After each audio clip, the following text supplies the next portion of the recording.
If truth is recognition, the art of attention is more important than ever before. The art of attention repivots the focus of the church from hermeneutics to semiotics. Hermeneutics is the theory and practice of interpretation.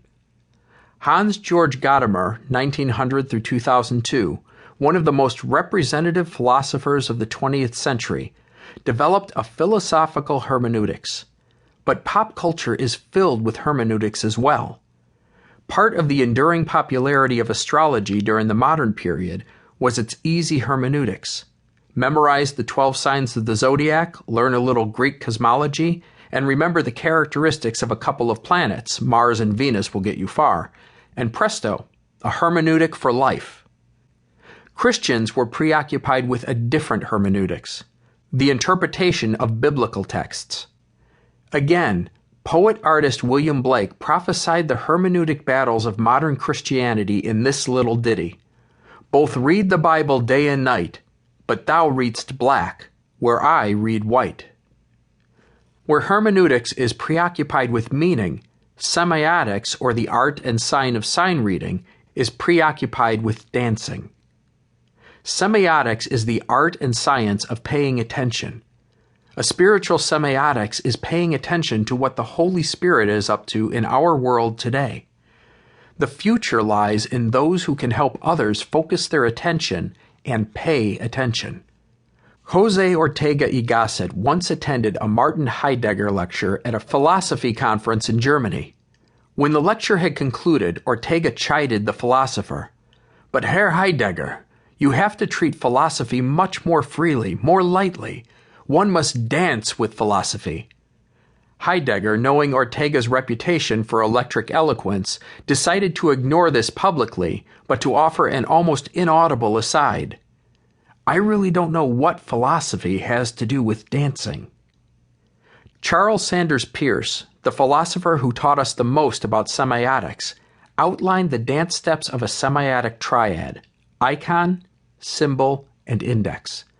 The dance of these three great orders of sign formation is the totality of semiotic relationships, he argued. But the founding statement of the field of semiotics is in Ferdinand de Saussure's Course in General Linguistics, published posthumously in 1915. You have to work hard to hear the music of the dance in these words, but they're there. Language is a system of signs that express ideas, and is therefore comparable to a system of writing, the alphabet of deaf mutes, symbolic rites, polite formulas, military signals, etc. But it is the most important of these systems. A science that studies the life of signs within society is conceivable. It would be part of social psychology and consequently of general psychology. I shall call it semiology, from Greek semeion or sign. Semiology would show what constitutes signs, what laws govern them. It was not the purpose of this book to elucidate and explore semiotic theory, but rather to remind us that Christianity is a symbol system, a semiotic network of stories and images, rituals and concepts, embodiments and enactments. The key to any symbol system is the semiotic ability to read signs. Humans have been called the speaking species. More accurately, we should be called the sign-reading species. A lot of species speak.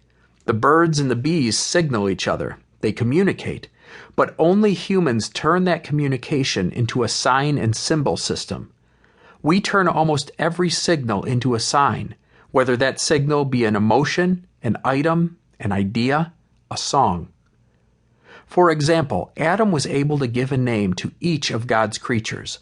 Adam even named himself, his wife, and God. Humans have the ability not just to speak and signal, left-brain functions, but to create signs about our signals, right-brained. Humans don't just use words, we create words, and we can communicate these created words, these signs, from one person to another. This is the beginning of culture. Jesus read the signs of his times, liked to communicate in the language of signs, and challenged us to learn sign language. In his resurrected body, Jesus does not appear in forms that are immediately recognizable. That's why evangelists learn to read his signature, recognize his markings, decipher his signs. Those who are really gifted in semiotics are those who have discovered the sacramentality of all creation. Semiotics is the currency of the gospel. In Augustine's Confessions, he addresses God as the divine beauty who reaches us through our five senses: hearing, sight, smell, taste, and touch.